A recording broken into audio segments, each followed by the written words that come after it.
So I've been on a quest over the last couple of months to try and understand the step up from school cricket to domestic cricket to international cricket. We've done a couple of shows and a couple of interviews and a couple of magazine issues where we spoke about this in depth. Myself and Aditya have gone on this quest talking to each other about it. But we kind of always hit you could say, a crossroad when it comes to it. Some people say one thing, some people say the other. So I thought, why don't we bring on a guest that has lived it? I mean, he's gone from various levels into international cricket, into domestic cricket. He's also done CSA tours. He's been through majority everything that you can think about when it comes to cricket in South Africa. So I thought it would be a brilliant opportunity for us to bring Sinethemba Qeshile on the show and have a discussion with him and get into his mind about cricket in South Africa. So before we get going, guys, just hit subscribe. Sorry that we're late. We were just trying to sort out a few technical difficulties, but sorry that we're late. Just click subscribe, click that notification bell for all future videos. I'm so excited for this show, guys. Get your questions in if you want to ask any questions. Let's do this.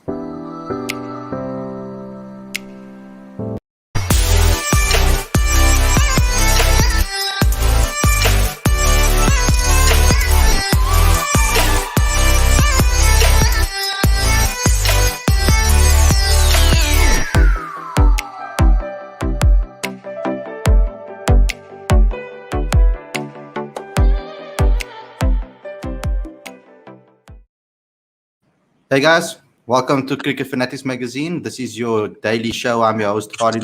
This is the show where we talk about all the major talking points in South African cricket, of course. I'm here with Sinethemba Qeshile and Aditya, of course, and we're going to be talking to him about it. So, Sinethemba, don't worry about your mic. If you see it muting randomly, that will be me on my side. so don't worry about that. Let's get straight into this interview. I've been excited, been waiting to talk to you for quite some time. You've been so busy with cricket. I know the lockdown has been crazy. Let's just go into it straight away because it's a catch up for the both of us. I mean, it's not like we haven't spoken before, so these kind of a catch up. I'm going to start off with a couple of questions, and I want to start with how you've settled in at the Warriors, etc., and how that's been stepping up into first class cricket. Have you enjoyed your time being one of the most trusted guys in the side? They've turned to you, and also being able to juggle both holding the gloves as well as batting. Just talk to me about how it's been for you and how you've settled in. Yeah, look, my time at the Warriors has been very exceptional. I think the guys have been very welcoming. I think I've spoken to you about this quite a while back. So I just feel that they've been very welcoming. The guys don't really label you as a junior or a newbie in the side, but obviously you do feel like a newbie in the side. But yeah, in this environment, you feel like a senior. There's no youngster or old player.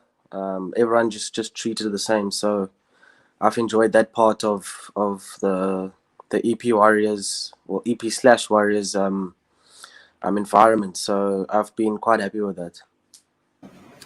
So we obviously met the first time at Kaimajolo Week, and it was obviously that game where you put on an amazing partnership with Jason Niemand in the middle. And it was something that I was really amazed by, the way how maturely you batted, how you approached your innings, etc. It was just excellent to watch you play. And for me, it was a shock to see someone so mature in the longest format of the game. Now, that's the most purest form for me. I think for Aditya, I can say the same thing. The longest format is the best format of the game for us. So I want to know from your perspective, do you feel that at school level and at Kaimajolo Week, did it prepare you enough for the step up? Because your first season was quite decent with the bat, and your second season at the Warriors were quite decent at the back in the four-day competition, which is something that is quite difficult to do. I mean, in your first couple of seasons, only a couple of guys at your age are unable to make that adjustments easily. So can you just tell me about whether you felt prepared enough or what you did to prepare yourself for four-day cricket? Yeah, look, I think schoolboy level, you don't really get taught of how to play four-day cricket because of I think the amount of coaching staff you have at schoolboy cricket isn't enough to prepare you for the longer format. So I think if you watch enough cricket, watch videos of different players, of what they do, you actually get a hang of how to go about playing 4-day cricket. I think as a 18-year-old, or let's say schoolboy cricketer, you always want to do what you watch on TV and compare yourself to other players, and you obviously want to do the same thing. So I think that's how schoolboy cricketers learn how to, let me say, play 4-day cricket or test cricket. So yeah, you just watch cricket until you learn each and every um, parts of the game. But obviously, it's a different story playing the game. Um, you would like to play as a lot of test cricket, 4-day cricket to know how to play different situations and different areas, or how can I say, Yeah. parts of the 4-day cricket. So yeah, I think playing lots of cricket, you'll learn quite fast in your cricket career. And was it, do you say that conditions, reading conditions particularly is very important when it comes to 4-day cricket? Also, which are the senior guys in the Warrior side to return to? Because obviously we know about Yasin Vali in that team before when you were there. There was quite a lot of senior guys in that side. What sort of tips did they give you? And how much, what sort of guys did you watch on TV and on YouTube, etc., to learn from when you said about watching videos? Yeah, just going back to your first question, I think condition-wise, it does play a big role. But ultimately, at the end of the day, you just have to watch the ball. I think that's probably the main thing of 4-day cricket. Yeah, watching the ball conditions, you'll actually get used to quite quickly if you assess them as quickly as possible to the opposition. Yeah, so going back to your second question with the senior players, like I said in the beginning, in our environment, there's no like senior, junior kind of labeling. So I obviously had a few chats with Yasin Vali. We spent quite a lot of time together and giving a lot of like the simplest tips of how to go about playing 4-day cricket. Yeah, so like I said, we spent a lot of time in the nets. We stayed together for quite a while, and we actually bonded quite well. So I think that's where I learned most of my 4-day cricket, and it's actually helped for the past 3 seasons.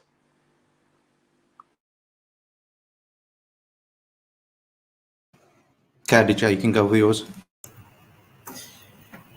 You talked about schoolboy cricket, and I was just wondering that, given the significant investment in schoolboy cricket, what do you think budding cricketers need to do in order to be equipped for international cricket? I think you just have got to be I think you just got to be simple in everything you do. Whether it's your game plan, training, or preparing mentally for any game, or whether it's international or franchise cricket or schoolboy cricket. But I think you just have to simplify everything that you do. I think that will make you go big in your future career.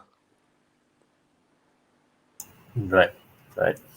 Uh, we often hear cricketers talk about intensity being the difference between various levels of cricket, and what does that mean to you, and what does it mean within the domestic setup of South Africa? Yeah, a lot of people talk about intensity. I think intensity, people always label intensity as you got to be hyped up for everything, be 100% in everything that you do, whether it's batting, fielding, but also in those situations, there are times that you're not really up intense, well, doing the intensity at 100%. So I think intensity at the different levels does actually change from franchise to international. I feel like personally that the game does speed up very quickly. The guys think on the toes with plans, or whether it may be assessing the conditions very quickly. So I think the intensity is a big thing when you step from franchise to international.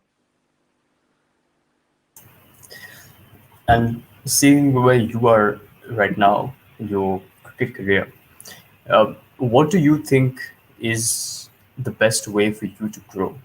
Uh, is it more game time? Is it perhaps playing, county cricket? What do you think will help you grow the most? Yeah, obviously you want to grow by playing a lot of games throughout the different formats. But that's not really necessary for that. I think if you're strong mentally, I think you can grow just by being mentally strong. That will actually make you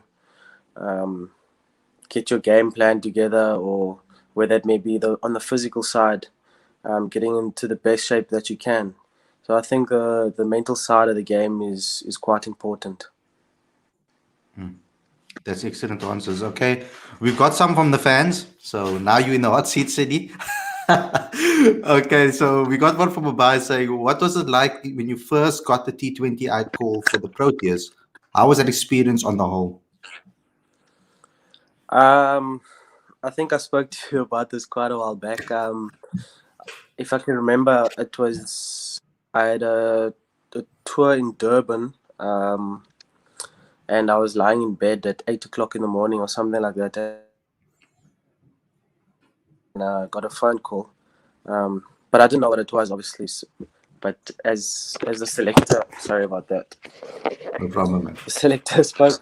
The selector spoke at the time, and obviously told me that I was part of the squad that would play the Sri Lanka series. I was quite excited at that time.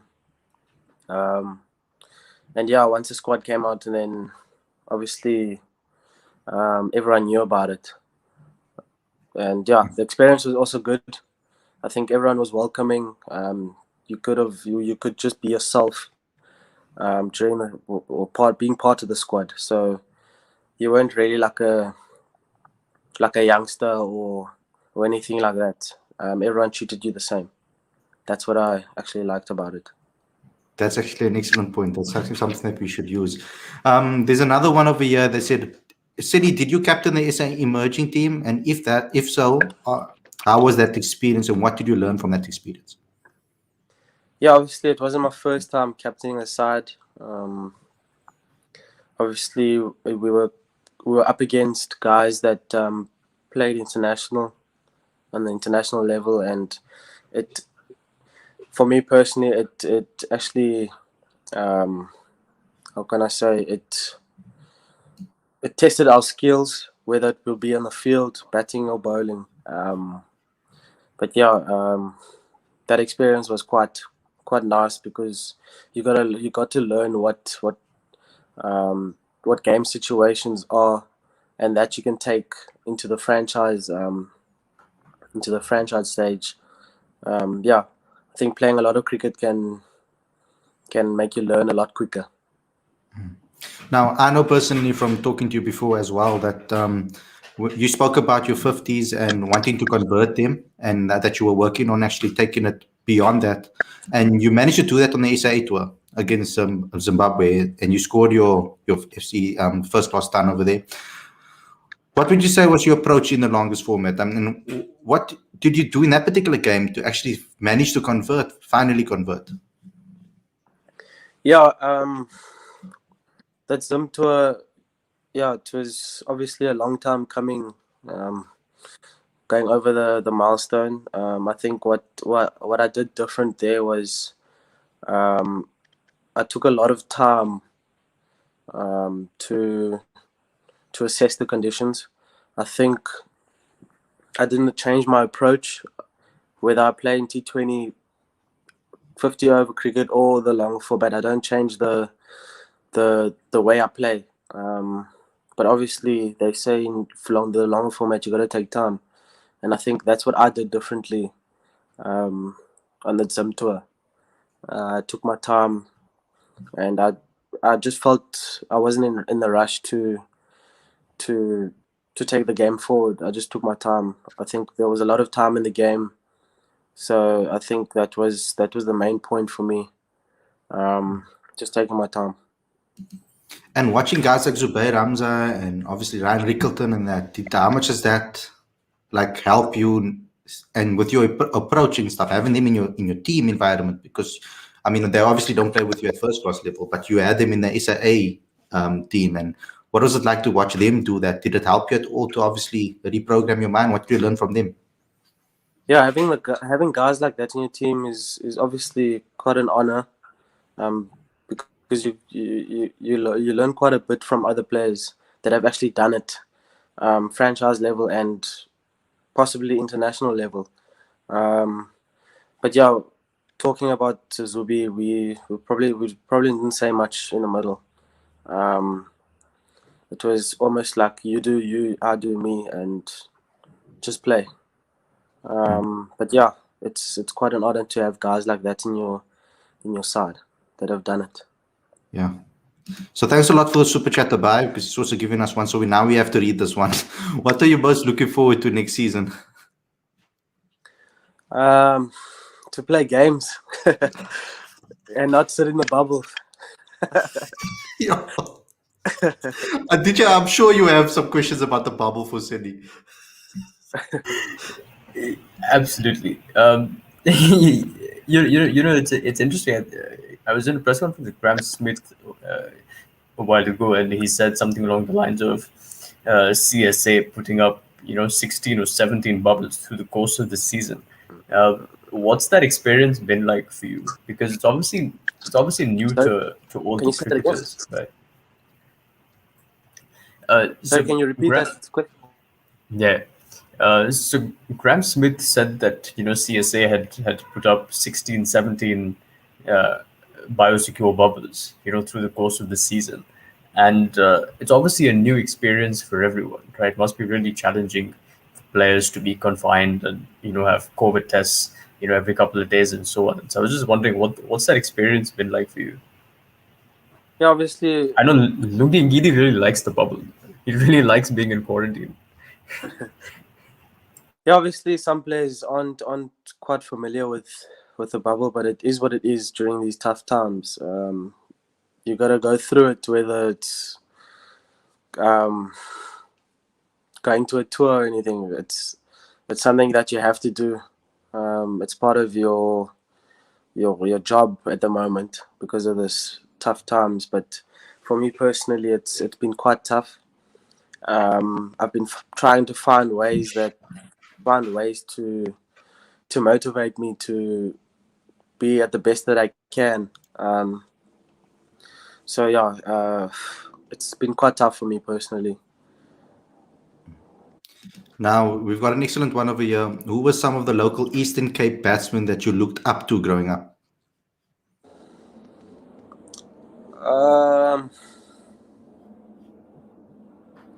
I enjoyed watching Colin Ingram. I think, yeah, Colin Ingram from the Eastern Cape side growing up. Okay, another one over here. How is the experience when you led Warriors in the CSA T20 challenge? Yeah, like I said earlier in the chat, the more cricket you play, the more you learn. And I think on the big stage like that, playing against international players, it was quite eye-opening. You get a different view of what other people think of the game, and yeah, not everyone thinks of the game pretty much the same. So you got to touch into different guys from different franchises of what they think, and I think that's what I learned on that tour, and I learned quite a lot as the game went on. Now, Aditya, I'm going to give you 2 more questions if you want to ask any. Just the final 2. Sure. One thing is, who's the fastest bowler you've ever faced, and how do you prepare mentally for express fast bowling? I wouldn't know, to be honest, who's the fastest I've actually faced. But there's been quite a few that I've faced that have actually been very quick, and a lot of the time players always play the bowler and actually forgetting to watch the ball at the end of the day. So I think that's possibly the best thing that I've taken into the game, because I don't actually play the bowler, I play the ball. And a lot of the time players actually forget about that. Fair enough, that's a great answer. And finally, can you tell us a little bit about the players you grew up watching, or you currently think of as role models, batters, bowlers, keepers, anything? Yeah, Khalid knows about this. AB de Villiers is the guy that I love watching. I think we've got some similarities in a way. But yeah, I enjoy watching him bat. Yeah, who doesn't, eh? So, Sydney, thanks a lot for coming on the show. I hope I can get you on again very, very soon. I really enjoyed having you. Great insights into the game, guys. So please go ahead and smash the like button, comment, share, and subscribe. And also go and download the latest issue of the magazine. Subscribe to the latest issue. The link is in the description and it's on the screen right now. You will get some more insights into South African cricket. And obviously some young stars, some current stars, and some legends as well of the game that we interview and talk about. So go ahead and download that issue of the magazine. Thanks a lot for watching. Thanks, Aditya. Thanks, Sinethemba, for coming on the show. And we'll see you guys again with another show. Take care, everybody, and enjoy your weekend as well as the cricket, which starts tomorrow evening. Bye, everyone.